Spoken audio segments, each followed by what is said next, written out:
Hello, welcome back to my little book club. I was thinking about calling the book club Ashley Unlimited because we'll probably never run out of books, but also I do a lot of Kindle Unlimited reading, which is like the Kindle subscription service that they just give you a bunch of titles for free, right, minus the subscription. So it's like all of these books, I don't know. I just wanted to sit down and talk about this because I'm really excited to just like make these videos again and talk to you again. So many of you are already commenting, and so it's just like I just want to talk more so that you guys can talk to me about the books more, so that we can talk, because my husband is such a good sport, but the amount of times I go up to him and then I take an hour of his time while he's like doing other stuff to like, because I have to talk about the book.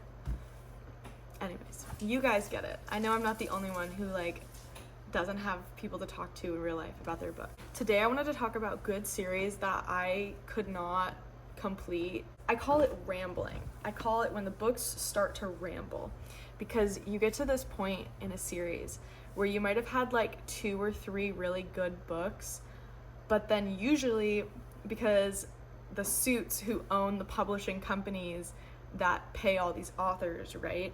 They're like, oh, the last 3 books were a hit, do more. And the amount of times where I think past the first 3 books are good, I could probably count on one hand because after that things just fall off. And the biggest one I want to talk about, like the series, is Blood and Ash. So the Blood and Ash series by Jennifer L. Armentrout, very, very good. Like, people talk about it like they talk about Throne of Glass. But what every single person ever says when they tell you, oh yeah, read Blood and Ash, they're like, oh yeah, but like maybe stop after like the first 6 books in the reading order. And it's like, what do you mean the first 6 books? And that's because you've got Blood and Ash, the first 3 books, but then she introduces a new like world. It's like if you were to thread Throne of Glass and A Court of Thorns and Roses together, and you had to read the books from both series like in between each other. So that's what's happened in her series. So you have one series and then you have another series, and the first 2 books of both of those series are so good. Like, if they were duologies, or even if they just stopped after the 3rd book, dude, they would be really, really good, and I would have them on my favorites list.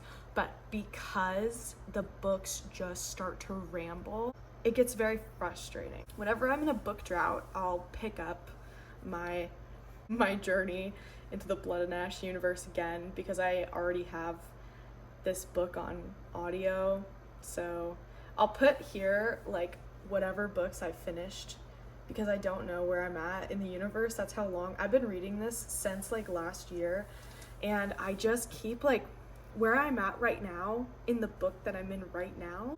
The characters have been talking about doing stuff for 400 pages, literally just talking, and that's it.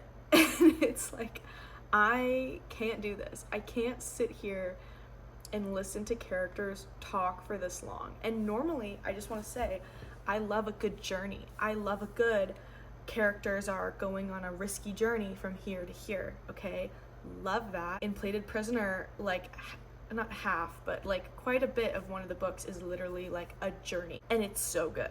But this book that I'm in right now, I don't even know what book I'm in. Like, that's how little I can keep track of this. And it's just so sad, because Blood and Ash, like the actual book itself, is so good, you guys. Like, it is one of the books where I'm like, just read this and then maybe the second one and then stop. That's how I feel about it. Same thing with her other series. I think it's A Fire in the Flesh, or A Flesh in the Fire, or A Spark in the Ash. Like, a blank and a blank and a blank.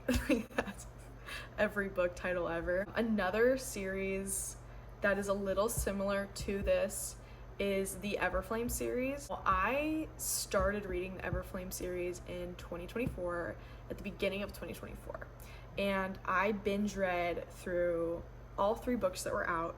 The 4th book came out, I think, but that series, same thing. Like, The first book, the second book, really, really, really good, really strong. There was no like gaps where we're just waiting for stuff to happen. It's just like plot, plot, plot, plot. But then you get to a point where the plot starts recycling itself and it'll start doing it too much. It's like, oh, the characters are finally together and now one of them is kidnapped.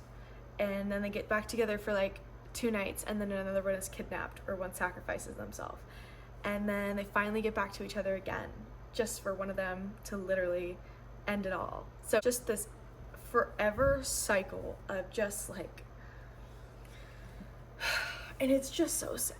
The Everflame is a very good series and they actually just moved it into like print, which is good because that and then the House of Beating Wings, like when I read both of those for the first time, there were literally no, well, okay, the House of Beating Wings you could buy from Olivia Wildenstein, but that's it. Like you couldn't buy it from Barnes and Nobles like you can now. But it's just cool to see the Everflame series like be actual physical copies, and it's the kind of hardcover that doesn't have a book jacket. It's just like printed directly onto the book, which I personally think is really cool. Very excited for that author to like get to publish these books like physically because I was just reading them. Like they didn't even have an Audible companion. We're back in the bathroom for a second. So I wanted to look up because I was so confused about what happened to Kindred's Curse, you know, the Burn of the Everflame, Spark of the Everflame series.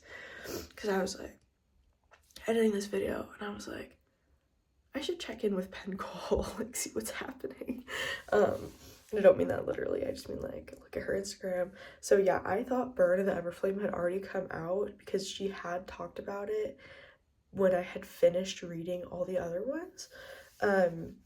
But it's not out yet. It had to be delayed a couple times, which actually gives me so much hope that she's like revising things and like really thinking it through. So I'm definitely going to read Burn of the Everflame whenever it comes out. I saw somewhere it said January 15th, 2025, but then also like I can't actually find that date on any of either her website or her Instagram. So she has delayed this book by like a year and a half now, according to some Reddit posts. So fingers crossed, you guys. I love when people take their time. Like people are like, I want the next book right now. And I'm like, girlies, you have to stop rushing authors if you want the books to be good. I just really liked them and it makes me really sad. It's like they don't know when to just end it and then do something new. And I totally get that. Letting go of a character and then moving on would probably be so sad for an author who's grown with these characters and like gone through these journeys with them and made these decisions for these characters. So to choose to end it and then move on to something else when you like don't know if that's going to be successful, I just feel like when books get to the natural end of their life and then authors just keep going, it's out of love because they don't want to let go of these characters. If you go on too long, you're just gonna end up with like burnt soup is the only way. It's like it was good, but like I don't want to keep eating it, and I'm only eating it because there's nothing else to eat right now. I started a new series too called Throne of the Fallen, which I feel really similarly about as well. There is a lot of chemistry between these two characters, and the beginning of the book was like very, very intriguing. But then it starts in book 1, it's starting doing this thing where like, oh, they're together and now they're ripped apart and they're separate. Oh, and then they finally get back together again and now they've been ripped apart again, and this person has to find this person, and this person has to find this person. Oh, they're together and now they've been ripped apart again. And I just like, just this yo-yo. I can't do it. Like there needs to be more plot. The relationship for me should not be the plot of the romantasy, and that sounds really dumb because romantasy is literally like fantasy romance, but you can have really good romantasy where the plot is the plot, like the mystery, like what evil we're fighting, and then the romance is like really, really good and strong, but on the side. Like, you don't have to separate these characters in order for their story to be good. Like, if the entire story is these two characters being ripped back and forth between each other, that's just not interesting enough. That's not plot. That's just like drama, which is two different things in my brain. Something that I think is good to bring up is the series, the One Dark Window and Two Twisted Crowns. The first book is very interesting because it has a lot of actual plot. Like, when I say plot, I'm not referring to the relationships between the characters. I'm referring to like the beats that are keeping the story moving forward. So there's a lot of mystery and intrigue, but it's not until book 2 that you really get very strong POVs, very strong, like, not only like romantic and on the page scenes that are more explicit, but you're getting like a very, very specific look through characters that explain things that happened in book 1. And in this one case, it felt like this author knew where they wanted their story to start and then end. But halfway through book 1 to the end of book 1 felt like it didn't know exactly where it was going. And then the start of book 2, I would say until about 10 chapters in, maybe even 12 chapters in, it doesn't know. Like, there's this clump right in between the two books where I don't feel like the author knew exactly what was happening in their own story. That's one series where I felt the exact opposite as I did about these other 3, because it literally, like, the author, you can tell from how it ends, like, oh, they knew exactly where their book was ending. They knew exactly how they wanted to wrap everything up. They knew the twists, and it was very back heavy instead of it being like very front forward and then just floundering out at the end. I do feel that One Dark Window and Two Twisted Crowns could have been one single 700-page book. Like, if we could just take out the 230 pages of like book mush in between the two books, I think that that would be ideal. And I think that it would be such a strong, crazy standalone story. Oh my god. But yeah, those are my thoughts about these series. Let me know if you felt similarly about these, especially about Blood and Ash. I am so curious to know, am I just in this rut right now with it and I just need to get through this next book so that I can, like, maybe it picks up and it's super strong. These are some series where I just feel like I started reading them and the characters and the writing, everything just ran out of steam. Thank you so much for watching my book videos. If you are,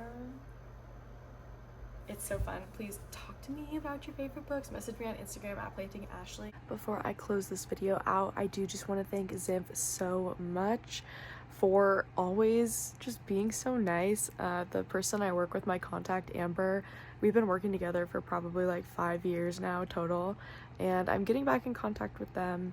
Remember, these are my Aphrodite classes, and they're pretty much the ones that I wear on a daily basis. I am, though, getting some more soon, so I will show you guys the new glasses I get once I get them. Love Zimph. I hope you guys like them too. The glasses are just so affordable. So, again, Aphrodite, and I've had this pair for almost 3 years now. So, thank you, cuties, so much for watching. Bye!